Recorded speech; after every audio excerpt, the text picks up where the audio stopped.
3 years, I see with the opening of trade, with the opening of new bilateral trade agreements, global agreements, regional trade agreements like APEC, AFTA, etc. Vietnam is in a position that we can now have much better sources and much better supply for our products. So we are in the manufacturing business. It is important that we get high quality raw materials and packaging materials. And both locally and regionally, if things become easy to trade in, it really helps our business as a whole.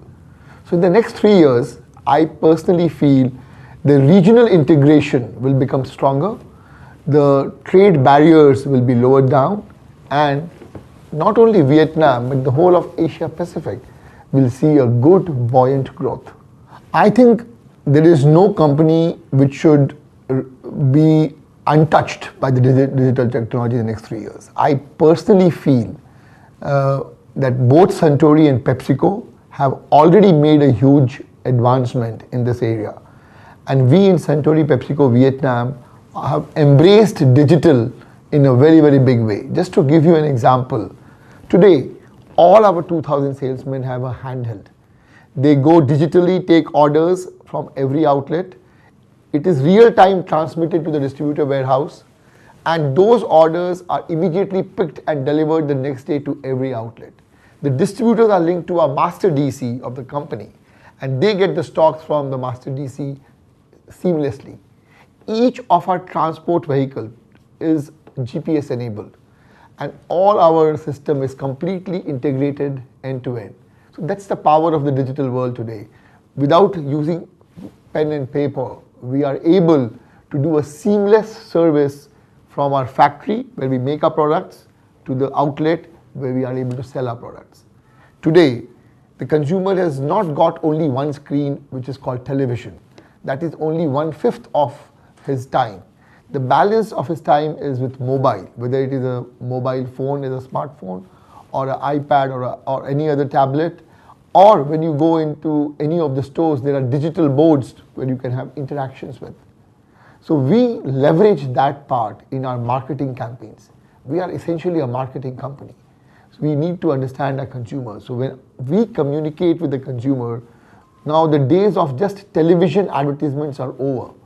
We actually do a lot of co-creation with the consumer. So you will see a lot of our brands, especially Sting, Pepsi, 7-Up. These are the brands which have come out with a lot of campaigns where the consumer is a part of the story. So that's how we leverage digital world. We are now geared for the coming future of artificial intelligence and machine learning. Today, when we do our demand forecasting, we have a system where people enter data based on historical data plus what they see as a future. Now the new system is you don't have to do demand forecasting. You basically have a software which will sit inside your ERP system. It will take all the data which is available, which is our shipment from factory to the distributor, distributor selling to every outlet finally selling to every consumer. All that huge mammoth data goes into a system, and the system does a forecasting. My biggest expectation from the policymakers would be to make it easier for the digital world to operate in the country. Have clear guidelines and clear principles so that it is an enabler, and hence people are able to embrace it much more better. So first I would request the policymakers from our point of view to make our tax laws more transparent and more uniform and easy for one single interpretation. Second thing I would expect from the policymakers would be, apart from tax laws, would be this whole idea about skill development. Vietnam has got a great workforce. We have got a young population, but it should not end up becoming a manufacturing place for only low value items or really mass items. It should upgrade the skill of their workforce to also become the manufacturers of very high-end items. I think work has already started. Samsung has got its biggest factories here. Intel has got its factories here, so has Microsoft, and so on.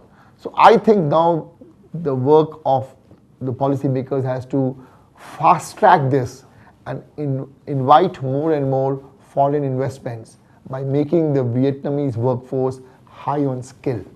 I personally feel that the time has also come to work in a more collaborative manner with larger group of countries rather than one country alone. Vietnam is already having a great run with a 6.5% to 7% GDP growth, which is excellent. But to continue to maintain this level of growth, I think now they should also have a higher degree of collaboration in the ASEAN region, or also make sure that the group of countries work together and lower the trade barriers which are there so that they can freely trade in most of the goods and make it easily accessible to the population. Vietnam has also entered into strong bilateral trade. We just read that the strategic partnership of Vietnam and India is now gone to a level which is very, very strong. And being an Indian, I think that gives access to 1.3 billion people or billion population to sell to.